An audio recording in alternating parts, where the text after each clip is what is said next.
Hey everybody, what's going on? Welcome back to the Curse Podcast. You are watching episode 28, and this is going to be a special one. It's going to be a little bit different, but I'm 97 Jonnyboy, joined by my lovely co-host, the one and only Rat Boy, Talis 64, and GraveDigger Griffin. How you doing today, Kylo? Pretty good. I'm excited. So today we got a fairly interesting topic, I would believe. We all came to the table with something different, but yeah, it's a really interesting one, but it's going to be kind of goofy, but kind of fun at the same time. Something that's kind of taken the internet by storm. Everywhere you see, it seems like you can't avoid it, and it's kind of spooky, kind of in the horror realm, and I think a lot of people would get some entertainment out of this one. But, you know, it's, as paranormal investigators, you know, you see all this stuff come on online, you see all the content, the photos, the videos, you gotta take notice, you know, you gotta look into it, you know, as paranormal investigators that we are, as at the most professional stands that we're at, right, boys? that's right. So, what are we looking at today, Kylo? So today we got the Backrooms and we got SCPs. Yeah, so which is basically the same stuff, you know, but yeah, so we're gonna look at into that stuff a little bit. So if you notice here on the Foundry YouTube channel, we've done a little bit of backroom content, so we kind of want to capitalize off of that, and you know, piggyback into this podcast, which I thought might be interesting, kind of fun.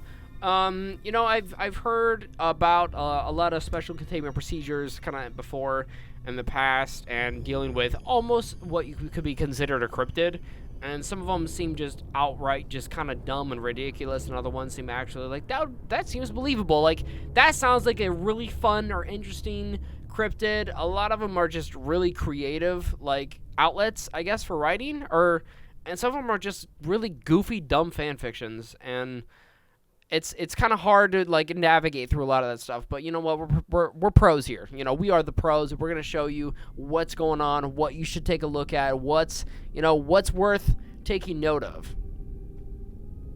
So the SCP Foundation's fictional secret organization, documented by the collaborative writing wiki project of the same name, within the Universe Foundation, is responsible for capturing, containing, and studying various paranormal, supernatural, and other mysterious phenomena unexplained by science, while also keeping their existence hidden from the rest of the human society.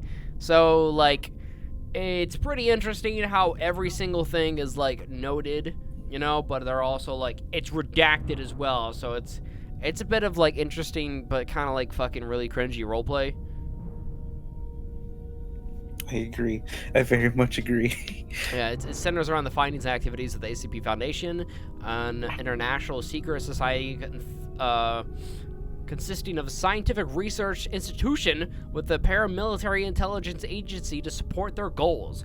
Despite their secretive nature, the Foundation is entrusted by the governments around the world to capture and contain various unexplained paranormal phenomena that simply defy the laws of nature. Also referable as the anomalies, SCP, or skips, which I think that's pretty cool. We call something like a skip. That's pretty fucking badass. But it's pretty baffling and out there for them to just straight up be like, yeah, all the world government agencies are in on it too. So something like that. Even the IRS is in on this shit. They fucking they're the biggest cryptid. Like, they know about Bigfoot and everything. They're inside. Yeah, are in on it. Include living beings, creatures, artifacts, objects, locations, and places, abstract concepts, and comprehensible entities which display supernatural abilities or other extremely unusual properties. If left uncontained, may cause danger. May cause, like, dangerous anomalies to pose serious threats to humans or even all life on Earth.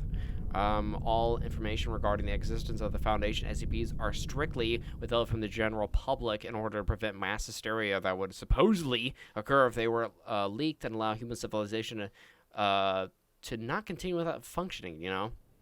And apparently opposes a masquerade of normality. So whenever an SCP anomaly is discovered, teams of undercover Foundation agents are deployed to either collect and transport the object to one of the organization's many secret facilities, you know, maybe like Area 51, something like that, or to contain it at the location of discovery. if transportation is not possible. So if an anomaly is too widespread, elusive, or otherwise inaccessible, containment usually consists of suppressing all knowledge of the SCP from the public. This is accomplished through censorship of mass media by I guess deucing of all, like, just getting rid of all the eyewitnesses, little bolt in the head thing, or like a Men in Black kind of thing going on there. Snap in the neck. Yeah, exactly. Good old snap in the Moida. neck. There. Good old Moida. So, Kyler, what about the SCP has really caught your eye that you think that was, like, interesting to discuss here? Well, I erred more on the Backrooms side. Yeah.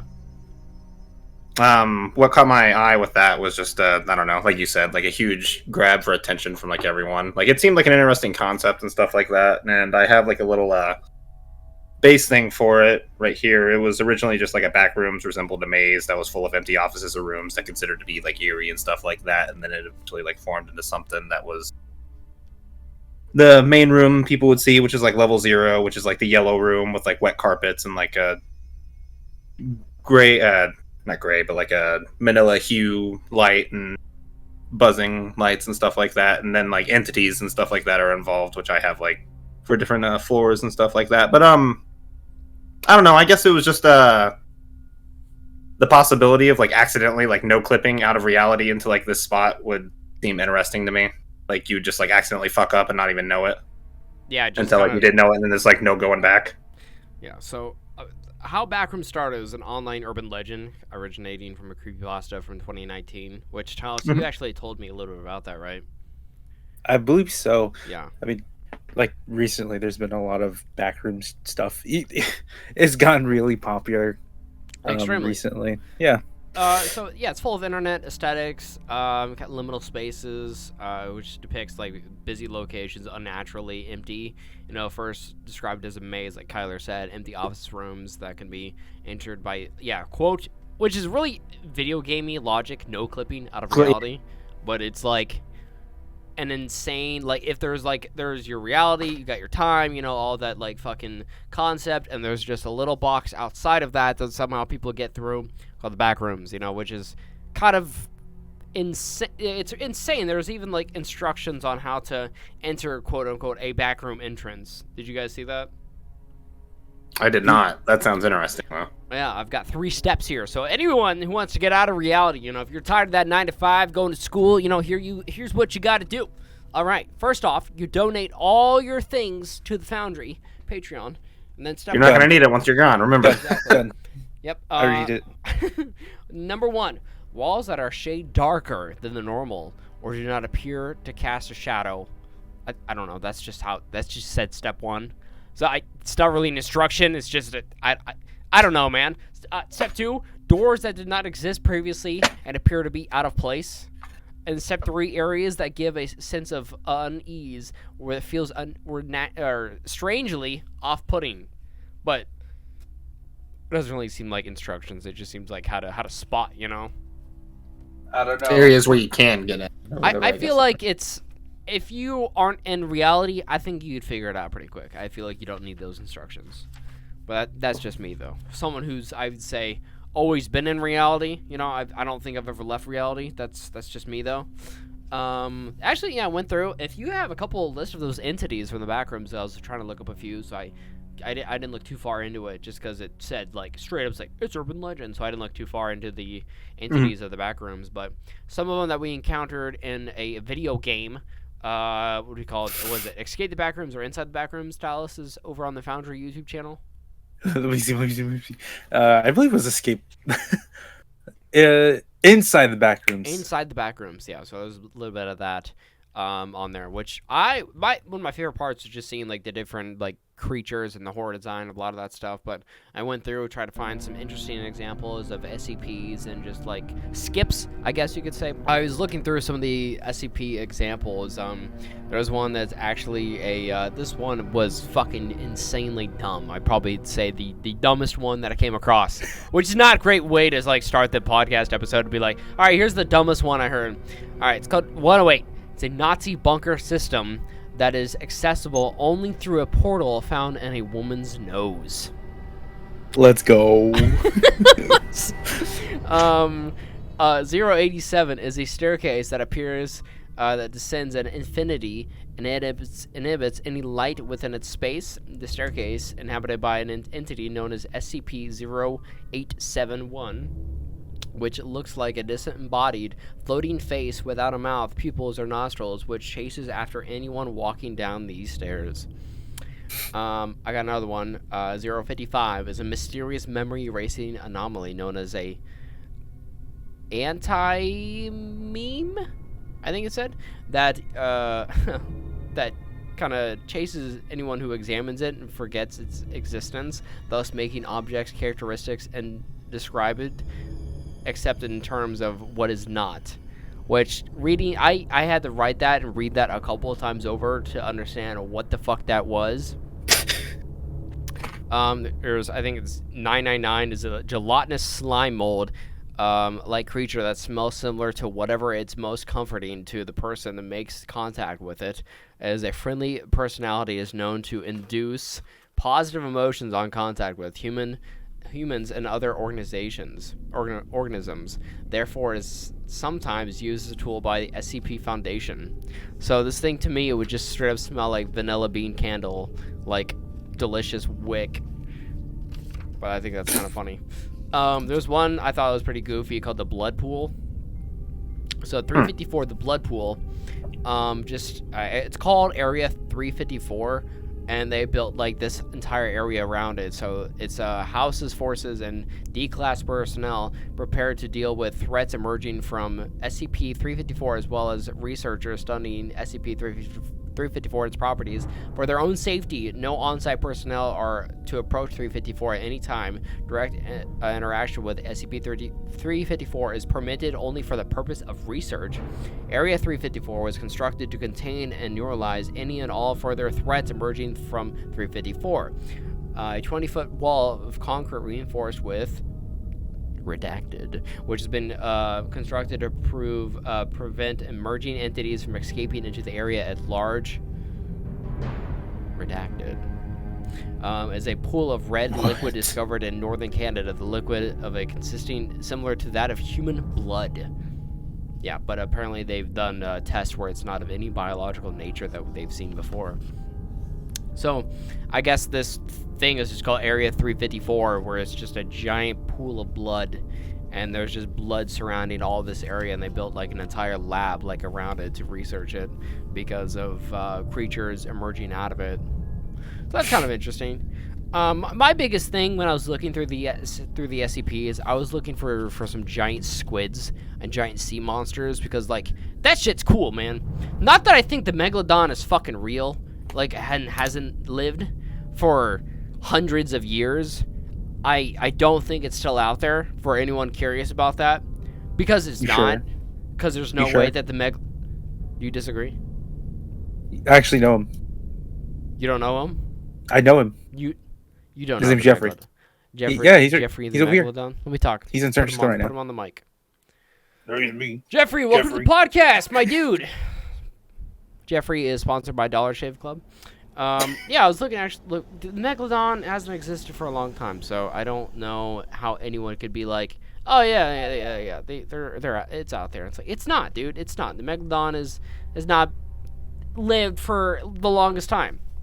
Anyway, 2846, a massive aquatic octopoid entity that resides in the Gulf Atlantic Ocean, attacks during storms. A camouflaged dreadnought battleship occasionally attacks civilian vessel, cruise liners, and merchant ships. So it's an octopus, half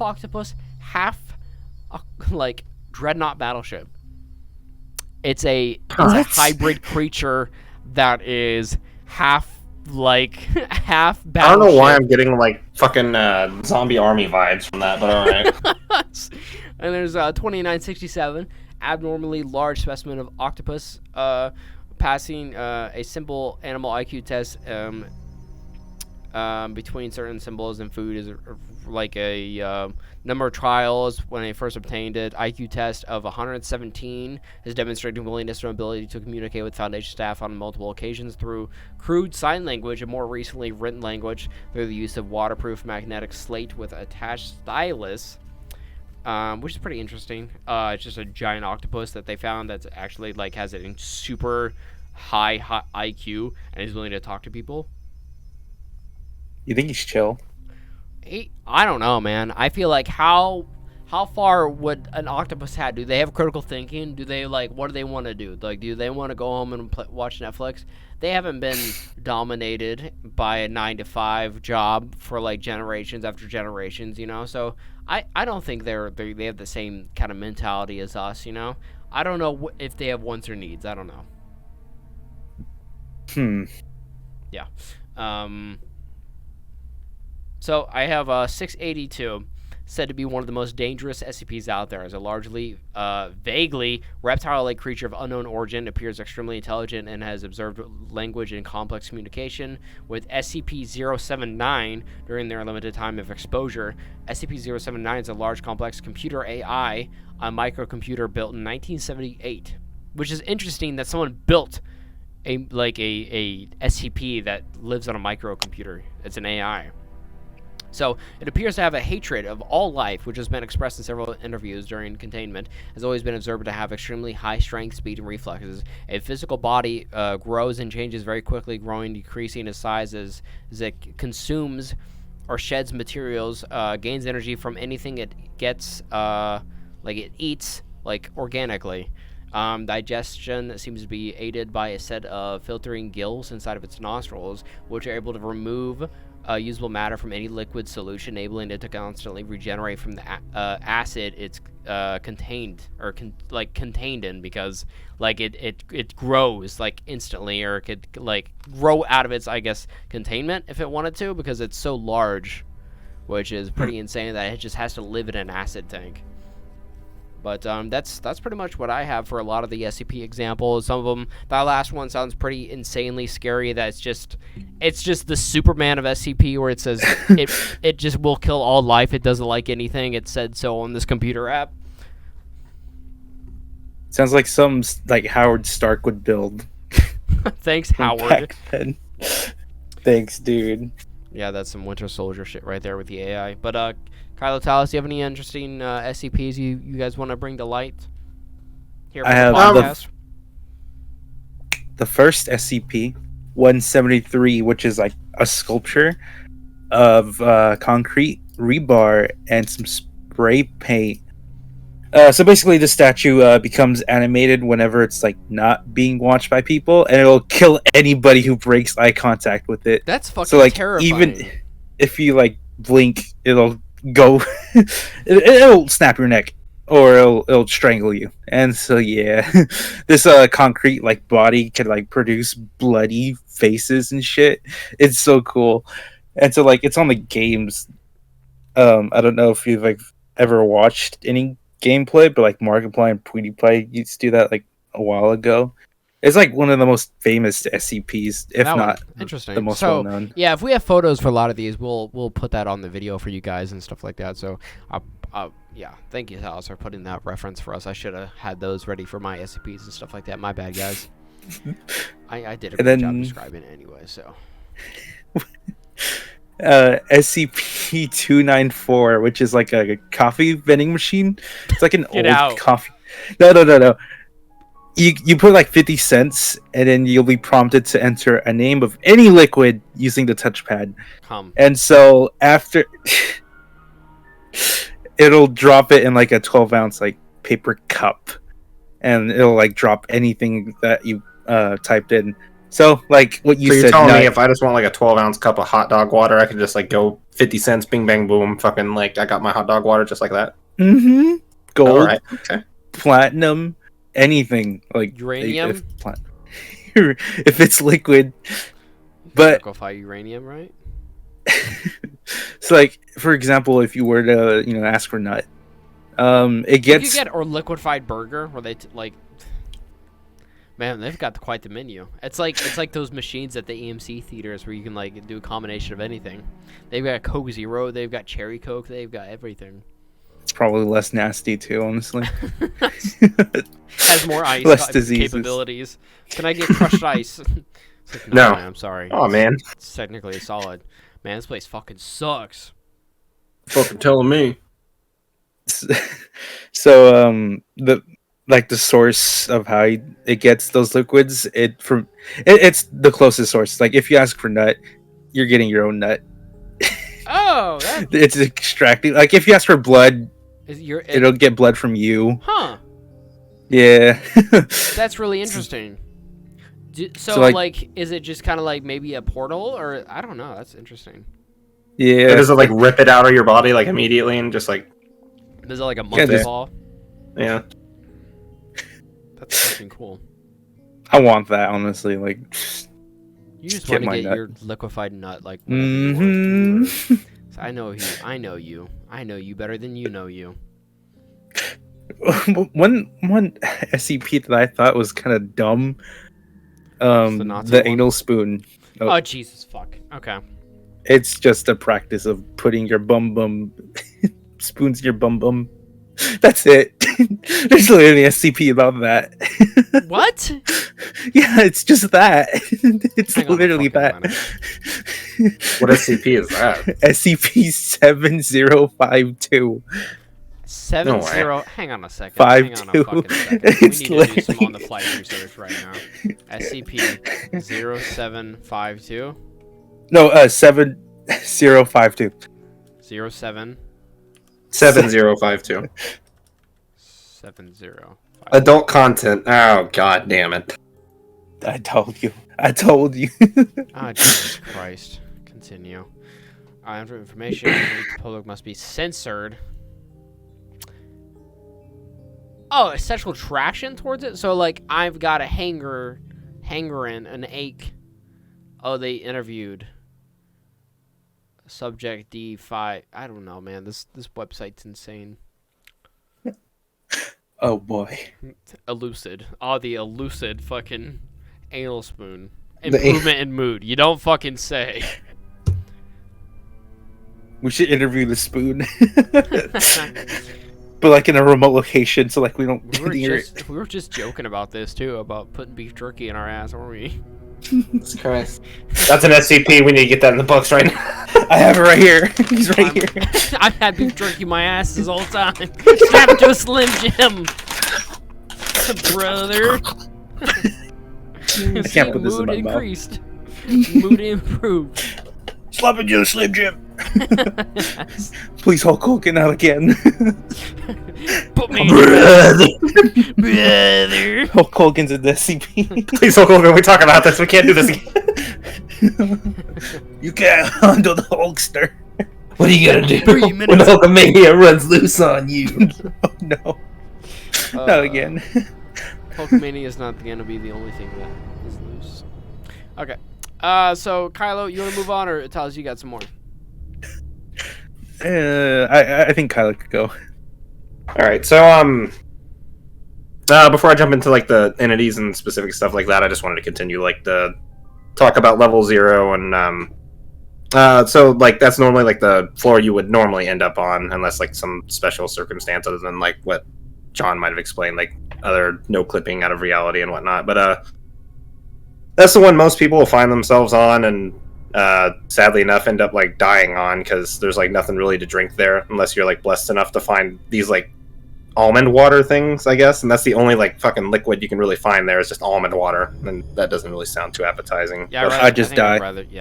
Yeah, me too. Anyway, so you'll be lucky enough to find that. There's like scarcely any entities on that floor, and there are a few known exits, but like the most common ones are like to level 1, and that's normally just like walking through and like going through a door, and then like you're on level 1. And level 1 is a stable, safe, and minimal entity count floor. It looks like and or resembles like the back rooms of a warehouse or something like that, like steel walls or like concrete walls and like a steel ceiling and stuff like that. But that's the first place you would probably like see entities and stuff like that, and I couldn't get a whole lot of descriptions for some of them, but there were these things called dolers. I don't know what the hell they were. Those can be found on the floor in like dark spaces and stuff like that, like most of these entities, and I guess in some spots up high there's like mist and stuff like that, so it gives the impression of like oblivion above you, like there's nothing up there. That's gloomy. You might, yeah, it's kind of scary. So like there you might see shit like skin stealers, which are like entities that'll well, rip your skin off and steal it. Scratchers, hellhounds, and or adult facelings, which adult facelings, I guess, are ironically enough like these creatures without faces at all. Jesus Christ. Yeah, so just like smooth skins like coming after you. Ghoulies. Yeah, and with them, when you come in contact with them, like you may also become like a faceling as well. Like you'll start to lose your face, and then you're part of the group. One of them? One of us.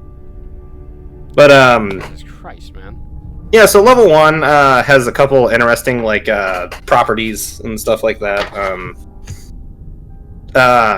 More often than not, like you'll come across like crates and stuff like that on this floor, and a lot of the stuff can be useful. Also, on this floor, this is where you can have easy access to internet and stuff like that. So we can still live stream? We can still like There's outposts on the floor, like you can live stream, you can do a whole lot of shit, like you can go to Reddit, 4chan, all that stuff. So just to clarify, like the Backrooms is different from the SCP and stuff like that, but is that something that the SCP would potentially like investigate, or Backrooms? Oh yeah, I would believe so. Yeah, if possible. Okay. If the worlds were to clash, yes, sir. So yeah, on like the first floor, like you would more often than not like find like a lot of electrical stuff and stuff like that in these crates. Like you would also find like stuff like firearms, food, water, weapons, like just essential stuff. There'd also be like bad stuff too. If you happen to come across a crate, it could be full of, and this one's for you, Talis, diseased rats, I guess. Yeah, so like I'm just unaffected. hungry, diseased rats that are gonna attack you if you open the crate, and then like in other crates you'll find like burnt hair and or like just ashes and paper shavings and stuff like that. So like you gotta like kind of be cautious on this floor too. So back to the entities, they mainly show up in areas that are dark or like whenever the lights start to flicker. This is another like special little circumstance. Your stuff will disappear when the lights flicker and like go out, so you have to be like touching whatever you want to like keep whenever that happens. Definitely got to be on the or else it's just like gone, just like completely fucking gone. And it's highly recommended to like leave the dark area because that's where like all the entities are and can be found. And like try to get back to some place that's light. So moving on, there's several outposts that are like found on this floor, and there's 3 total. So there's one that's called the Raiders, and this one kind of cracks me up. They're relatively friendly to like individuals, but hostile to like groups and or settlements. They desire to be number 1. They want to take over like all the settlements and just like be like the settlement basically. They have a total of 68 members, no firearms, just a whole bunch of swords and fucking bats and shit like that. And then there's so there's like people just like living out here in these things. So there's a group of like 60 people scavenging. Yeah. Well, this is a good floor to do it on. Like I said, there's like easy internet access. There's crates full of like useful stuff. Like it's probably like a 60, maybe 70, 30, 60, 40, 70, 30 chance like you'll get something good. And like obviously the other way around, you'll get something bad. So like it's not a bad floor to set up on. So there's another one called the base flickers, which is a subcategory to the backroom colonists, owned by the backroom colonists, obviously. It's friendly in population ranging from 40 to 200. No known firearm. Well, like they get a lot of members as people like go through the levels, so like they build up and go down and stuff like that. But there's no record of them having any like special stuff other than like ease of internet access and stuff like that. And then there's the Republic of 153, which is currently at 40 members, and that's the floor 153 where the Republic was founded. They take in survivors, have bounties on certain entities, and have over 60 guns and 3 machine guns. Holy shit! And yeah, so that's like kind of like one of the higher outposts that I've like actually seen on there. So the entrances to floor or level 1 obviously are what I said, just like either going through a door on like level 0, or funny enough, you're able to fall through or not fall through. You can no clip on level 1.5, which I did not get 1.5 sadly. But yeah, you can no clip by falling through unstable flooring. Or it's almost like a Dungeons and Dragons. Like it is like you can like honestly you can end up anywhere, just at any random fucking point. Like there's just so much random shit. But yeah, that's basically what I got for that floor. That floor sounds kind of chill. Like, you Yeah, can say especially when they eat. mentioned all the guns and the diseased rats and just a gang of 60 people that are apparently gonna gut you with a sword. That's if you're part of a group. Don't be a part of a group, all right? Yeah, it'd be best to be alone here, otherwise they'll. They're just like ass catching. Or It ass catching. sounds They want to like be the real very life. best. Just stay down there. Like, I you're getting really thought it was internet. just like Backrooms is just like a spooky, thing going on, and it's just like I did not realize that is that much of a complex like. Just Oh yeah, man. There's fucking like negative numbers and shit like that I did not want to go into. It's just a real world. Oh god damn, there's so many fucking floors. 900. negative floor negative 40 Chicago.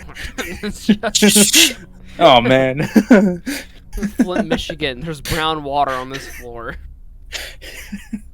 Capitalism's on this floor, guys.